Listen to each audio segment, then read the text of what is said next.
നമസ്കാരം. മന്ത്രി മുഹമ്മദ് റിയാസിനെ കുടുക്കി. കടുത്ത വെല്ലുവിളിയുമായി പ്രമുഖർ. തെരഞ്ഞെടുപ്പുകളിലൊക്കെ വോട്ട് ചോർത്താൻ വേണ്ടിയിട്ട് അപരന്മാർ രംഗത്തിറങ്ങുന്നത് ഒരു പതിവ് കാഴ്ചയാണ്. എങ്കിലും ഇത്തവണ പ്രമുഖ സ്ഥാനാർത്ഥികളിൽ പലർക്കും അപരന്മാരുടെ കടുത്ത വെല്ലുവിളിയാണ് നേരിടേണ്ടി വരുന്നത് എന്നതാണ്.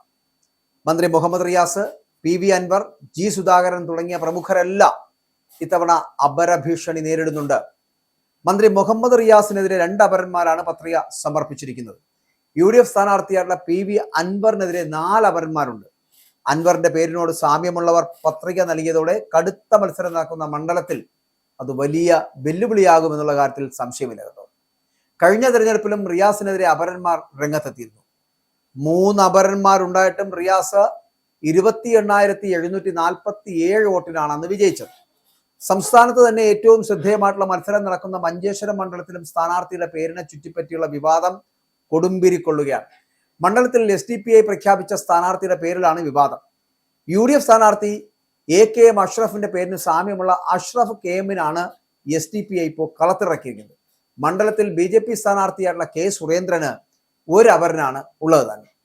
SDPI സ്ഥാനാർത്ഥിയായി പ്രഖ്യാപിച്ച അഷ്റഫ് KM സംഘടനാ സാമൂഹ്യ മേഖലകളിൽ അഷ്റഫ് ബഡാജെ എന്നാണ് അറിയപ്പെടുന്നത്. ഈ പേര് ഒഴിവാക്കി അഷ്റഫ് KM എന്ന പേരിലാണ് ഇപ്പോൾ പ്രചാരണം നടത്തുന്നത്. രേഖകളിലുള്ള യഥാർത്ഥ പേര് തന്നെയാണ് താൻ ഉപയോഗിക്കുന്നത് എന്നാണ് അഷ്റഫിന്റെ വാദം. SDPIയുടെ കാസർഗോഡ് ജില്ലാ കൗൺസിൽ അംഗമാണ് അഷ്റഫ് ബഡാജെ. ഈ പേര് ഒഴിവാക്കി അഷ്റഫ് KM എന്ന പേരിൽ മത്സരിക്കാൻ ഇറങ്ങുന്നതിൽ ദുരൂഹതയുണ്ട് എന്ന് മുസ്ലിം ലീഗ് ആരോപിക്കുന്നു. അതേസമയം BJP വിരുദ്ധ വോട്ടുകൾ UDFനും LDFനും SDPIക്കുമായി ഭിന്നിക്കുന്നത് തങ്ങൾക്ക് അനുകൂലമാകുമെന്നാണ് BJPയുടെ കണക്കുകൂട്ടൽ. ഭൂരിപക്ഷ വോട്ടുകളുടെ പൂർണ്ണമായിട്ടുള്ള ഏകീകരണത്തിനാണ് ഇത്തവണ BJP ശ്രമിക്കുന്നത്. BJP വിരുദ്ധ വോട്ടുകൾ വിഭജിക്കുകയും മറ്റു വോട്ടുകൾ ഏകീകരിക്കാനുമായാൽ അട്ടിമറി സാധ്യമാണ് എന്നാണ് BJPയുടെ കണക്കുകൂട്ടൽ. UDF പിന്തുണയോടെ മത്സരിക്കുന്ന ജനകീയ സ്വതന്ത്രനായിട്ടുള്ള G സുധാകരനെതിരെ അദ്ദേഹത്തിന്റെ പഴയ പ്രവർത്തകൻ അല്ലെങ്കിൽ സഹപ്രവർത്തകൻ അയാൾ തന്നെ അപരനായി എത്തിയതാണ് മറ്റൊരു ശ്രദ്ധേയമായ അപര സ്ഥാനാർത്ഥിത്വം. പാതിരപ്പള്ളി സ്വദേശിയായിട്ടുള്ള VK സുധാകരനാണ് പത്രിക നൽകിയത്. BS അച്യുതാനന്ദൻ പക്ഷക്കാരനായിട്ടുള്ള VK സുധാകരൻ മുൻപ് പാതിരപ്പള്ളി ലോക്കൽ കമ്മിറ്റി സെക്രട്ടറി ആയിരുന്നു. വിഭാഗീയതയുടെ കാലത്ത് BSനൊപ്പം നിന്നതിന്റെ പേരിൽ സ്ഥാനത്ത് നിന്ന് പുറത്താക്കപ്പെട്ട ഇദ്ദേഹം പിന്നീട് ചെത്തുതൊഴിലാളി യൂണിയനിൽ സജീവമായിരുന്നു. UDF സ്വതന്ത്ര സ്ഥാനാർത്ഥിയായ PK ശശിക്കെതിരെ അതേ പേരിൽ തന്നെയുള്ള അപരൻ പത്രിക നൽകി കഴിഞ്ഞു. LDF സ്ഥാനാർത്ഥി K പ്രേംകുമാറിനും ഇതേപോലെ അപരനുണ്ട്. K പ്രേമദാസൻ എന്ന പേരിൽ ഇവിടെ ഒരാൾ പത്രിക സമർപ്പിച്ചു കഴിഞ്ഞു. UDF സ്ഥാനാർത്ഥിയായിട്ടുള്ള തോമസ് ഉണ്ണിയാടന് വെല്ലുവിളിയായിട്ട് പേരിനോട് സാമ്യമുള്ള തോമസ് AI ഇരിങ്ങാലക്കുടിയിൽ പത്രിക സമർപ്പിച്ചു കഴിഞ്ഞു. വട്ടിയൂർക്കാവിൽ K പ്രശാന്താണ് BK പ്രശാന്തന് അപരനായിട്ട് എത്തുന്നത്. K പ്രദീപാണ് വൈക്കത്തെ LDF സ്ഥാനാർത്ഥി P പ്രദീപിന്റെ അപരൻ. മട്ടന്നൂരിൽ VK സനോജിന്റെ അപരൻ എന്ന് പറയപ്പെടുന്ന മേലൂർ സ്വദേശി സനോജാണ്. അഴീക്കോട് UDF സ്ഥാനാർത്ഥി കരീം ചേലേരിക്ക് 2 അപരന്മാരുണ്ട്. ഇടത് സ്ഥാനാർത്ഥി KV സുമേഷിന് അപരനായിട്ട് K സുമേഷ് കുമാർ രംഗത്ത് വരുന്നു. പേരാവൂരിൽ സണ്ണി ജോസഫിനും KK ശൈലജയ്ക്കും അപരന്മാരുണ്ട്. മുഹമ്മദ് റിയാസിനാണെങ്കിൽ 2 അപരന്മാർ. മുഹമ്മദ് റിയാസിനെ കുടുക്കിയിരിക്കുന്നത് അവിടെയാണ്. അപ്പോൾ ഇവിടെ സ്ഥാനാർത്ഥികൾ പലർക്കും തലവേദന സൃഷ്ടിച്ചുകൊണ്ട് അപരന്മാർ കളത്തിലിറങ്ങിയിരിക്കുകയാണ്. പേരാവൂർ മണ്ഡലത്തിൽ KK ശൈലജയുടെയും സണ്ണി ജോസഫിന്റെയും പേരിൽ അപരന്മാരുണ്ട്. സണ്ണി ജോസഫിന് 2ഉം ശൈലജയ്ക്ക് 1 അപരനുമുണ്ട്. ധർമ്മടത്ത് M വിജയൻ എന്ന പേരിലും സ്വതന്ത്രൻ മത്സരിക്കുന്നു. അവിടെ സ്ഥാനാർത്ഥി പിണറായി വിജയനാണ്.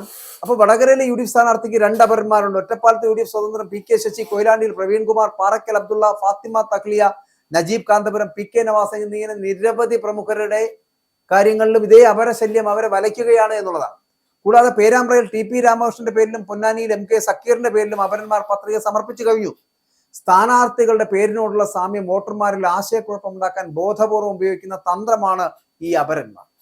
പലപ്പോഴും വിജയപരാജയങ്ങൾ നിശ്ചയിക്കുന്ന കുറഞ്ഞ വോട്ടുകൾ ഇത്തരം അപരന്മാർ പിടിച്ചെടുക്കാറുണ്ട് എന്നുള്ളത്. അതിനാൽ വോട്ടർമാർക്ക് തങ്ങളുടെ ചിഹ്നവും ബാലറ്റിലെ സ്ഥാനവും കൃത്യമായിട്ട് മനസ്സിലാക്കി കൊടുക്കുവാൻ എല്ലാ രാഷ്ട്രീയ പാർട്ടികളും വലിയ പരിശ്രമം തന്നെ നടത്തേണ്ടി വരുമെന്നുള്ള കാര്യത്തിൽ തർക്കമില്ല. നിയമസഭാ തെരഞ്ഞെടുപ്പിന് നാമനിർദ്ദേശ പത്രിക സമർപ്പിക്കുവാനുള്ള സമയപരിധി അവസാനിച്ച സാഹചര്യത്തിൽ പോലും 140 മണ്ഡലങ്ങളിലായിട്ട് ഇതുവരെ 1269 പത്രികകൾ സമർപ്പിച്ചിരിക്കുന്നു. ഇന്ന് സൂക്ഷ്മ പരിശോധന അടക്കം 26 വരെ പത്രിക പിൻവലിക്കാൻ കഴിയും. അതോടെ സംസ്ഥാനത്ത് തെരഞ്ഞെടുപ്പിന്റെ ഒരു അന്തിമ ചിത്രം തെളിയുകയും ചെയ്യും. തെരഞ്ഞെടുപ്പ് പ്രഖ്യാപനത്തിന് ശേഷം ഏകദേശം 6 പ്രവൃത്തി ദിവസം മാത്രമാണ് ഈ പത്രികാ സമർപ്പണത്തിന് ഉണ്ടായിരുന്നത്. എങ്കിൽ കൂടിയും അപരന്മാരും അല്ലാതെ സ്വതന്ത്രന്മാരും ഒക്കെ ആയി വലിയ കൂട്ടം തന്നെ ഇപ്രാവശ്യവും 140 മണ്ഡലങ്ങളിലും പേര് നൽകിയിട്ടുണ്ട്, അല്ലെങ്കിൽ നാമനിർദ്ദേശ പത്രികകൾ സമർപ്പിച്ചിട്ടുണ്ട് എന്നുള്ളതാണ്. 140 പേർ വിജയിച്ചു വരേണ്ട മണ്ഡലങ്ങളിൽ ഏകദേശം 1269ഓളം പേർ പത്രിക സമർപ്പിച്ചിരിക്കുന്നു. ഇന്നത്തെ സൂക്ഷ്മ പരിശോധനയ്ക്ക് ശേഷം എത്ര പത്രികകൾ തള്ളിയെന്നറിയാം. നാളെയും മറ്റന്നാളും കൊണ്ട് പത്രികകൾ പിൻവലിക്കാനുണ്ട്. അവ കൂടി പിൻവലിച്ചു കഴിഞ്ഞാൽ വ്യാഴാഴ്ചയോടുകൂടി യഥാർത്ഥ ചിത്രം നമുക്കറിയാൻ കഴിയും. ഇവിടെ മന്ത്രി എന്നല്ല, മുഖ്യമന്ത്രി എന്നല്ല, എല്ലാവർക്കും ഇത്തരത്തിൽ അപരന്മാർ അവരെ കൊടുക്കുകയാണ്. കടുത്ത വെല്ലുവിളിയായി തീരുകയാണ് പ്രമുഖർക്കെല്ലാം ഈ അപരന്മാർ.